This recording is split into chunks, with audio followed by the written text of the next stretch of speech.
Assalamualaikum warahmatullahi wabarakatuh. Alhamdulillahirabbil alamin wa bihi nasta'inu ala umurid dunya waddin. Wassalatu wassalamu ala asrafil anbiya'i wal mursalin wa ala alihi wa ashabihi ajma'in. Amma ba'd. Sahabat Al-Azhar Podomoro Park yang disayangi Allah Subhanahu wa taala, Rasulullah sallallahu alaihi wasallam bersabda, "Rubba shaimin laisa lahu min siyamihi illal ju'." Betapa banyak orang yang berpuasa tapi dia tidak mendapatkan apa-apa, hanya sebatas lapar saja. Tentunya hadis ini menjadi barometer dan pengingat bagi kita ketika kita melaksanakan ibadah saum, maka tentunya harus kita bisa merasakan kenikmatan akan saum itu. Ketika kita melaksanakan ibadah saum, maka kita harus mendapatkan kebaikan ataupun manfaat bagi diri kita secara pribadi, khususnya hubungan kita dengan Allah Subhanahu wa taala. Maka pada kesempatan di pekan ketiga di bulan Ramadan ini, kita coba akan menggali beberapa hikmah dari ibadah saum yang mana sudah terukir dalam karya-karya para ulama. Yang pertama dari Tafsir Munir, kemudian Tafsir Al-Azhar karya Buya Hamka, dan Fikih Puasa karya Syekh Yusuf Al-Qardawi, di mana ada beberapa hikmah ataupun kebaikan yang bisa kita peroleh ketika kita melaksanakan ibadah saum. Yang pertama, bagaimana ibadah saum ini bisa mensucikan jiwa kita. Bagaimana Allah Subhanahu wa taala memberikan perintah kepada kita untuk melaksanakan ibadah saum. Salah satunya bagaimana kita bisa mensucikan diri kita, tazkiyatun nafs. Karena penting sekali, ibadah saum ini erat hubungannya antara kita dengan Allah Subhanahu wa taala. Bahkan Allah menyampaikan, "As-siyamuli wa ana ajjibi." Bahwa saum ini untukku, kata Allah, dan aku yang akan memberi pahalanya.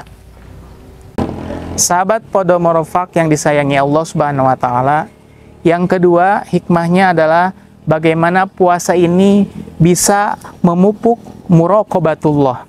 Artinya kita merasa diawasi oleh Allah Subhanahu wa taala. Karena ibadah puasa ini adalah ibadah yang berbeda dengan ibadah yang lain. Ketika ibadah sholat, itu kita terlihat karena kita berangkat melaksanakan ibadah sholat tersebut di masjid. Kemudian juga ibadah zakat bahkan dicatat dan disaksikan ketika proses pembayarannya. Dan ibadah puasa ini berbeda karena hanya dia sendiri dengan Allah Subhanahu wa taala yang mengetahui posisi apakah dia sedang berpuasa atau tidak. Untuk itu Allah Subhanahu wa taala berfirman, "As-siyamuli wa ana ajjibi." Bahwa saum ini untukku, kata Allah, dan akulah yang akan memberikan pahalanya. Kemudian yang selanjutnya, bagaimana puasa ini bisa meredam syahwat. Sebagaimana Rasulullah Shallallahu alaihi wasallam menyampaikan, berpuasalah kalian karena puasa ini bisa mengurangi syahwat kita. Demikianlah beberapa hikmah yang bisa kita ambil ketika kita melaksanakan ibadah puasa.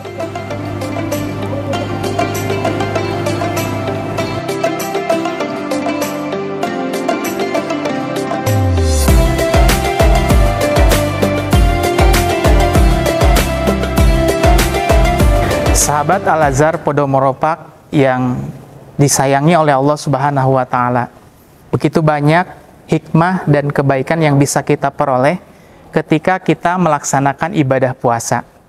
Selanjutnya, bagaimana ibadah puasa ini bisa melatih kita dalam hal kesabaran. Ketika suatu yang halal, contoh seperti makanan, kita tahu makanan itu halal, tapi ketika kita sedang berpuasa, maka makanan itu kita tidak konsumsi.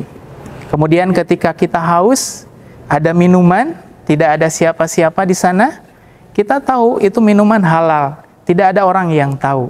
Tetapi karena kita yakin diawasi oleh Allah Subhanahu wa taala, kita yakin bahwa kita ingin nilai puasa di sisi Allah itu sangat berkualitas, maka kita menahan diri untuk tidak meminumnya meskipun dalam keadaan lapar dan haus. Itulah contoh bagaimana puasa ini bisa melatih kita dalam hal kesabaran.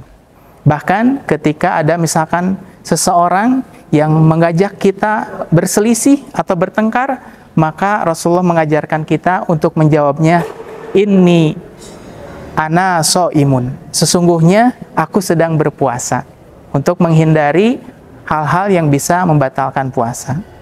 Hikmah kebaikan selanjutnya, bagaimana puasa ini bisa memupuk disiplin kita. Kita tahu, kita yakin bahwa ibadah puasa ini bisa menjadikan kita memanage waktu dengan sebaik-baiknya. Kapan waktunya kita sahur, kapan waktunya kita berbuka, kapan kita tidak boleh makan, dan bahkan ketika kita di waktu ataupun hari yang lain kita susah untuk bangun malam, maka dengan adanya ibadah puasa di bulan Ramadan, kita menjadi memanage waktu bagaimana agar kita bisa bangun pagi untuk melaksanakan ibadah ataupun makan sahur. Kemudian malam hari pun demikian, kita terbangun untuk melaksanakan qiyamul lail. Begitulah Allah membentuk kedisiplinan kita melalui ibadah puasa. Yang terakhir dan yang paling utama, bagaimana kita bisa menjadi ataupun mendapatkan gelar la'allakum tattaqun, menjadi orang yang bertakwa. Sebagaimana Allah berfirman dalam surah Al-Baqarah, A'udzubillahi minasyaitonirrajim, Bismillahirrahmanirrahim. Ya ayyuhallazina amanu kutiba alaikumussyam kama kutiba alal ladzina min qablikum la'allakum tattaqun. Al-ayah. Wahai orang-orang yang beriman, diwajibkan atas kamu berpuasa sebagaimana diwajibkan atas orang-orang sebelum kamu agar kamu bertakwa. Mudah-mudahan dengan ibadah puasa ini kita mendapatkan gelar takwa, yang mana gelar takwa ini merupakan gelar yang sangat mulia di hadapan Allah Subhanahu wa taala. Karena Allah Subhanahu wa taala menyampaikan, inna akramakum indallahi atqakum. Sesungguhnya orang yang paling mulia di sisiku, kata Allah, adalah orang yang bertakwa. Demikian, mudah-mudahan ada hikmah dan kebaikan pada kesempatan ini. Mohon maaf atas segala kekurangan. Wal afu minkum, billahi taufiq wal hidayah. Wassalamualaikum warahmatullahi wabarakatuh.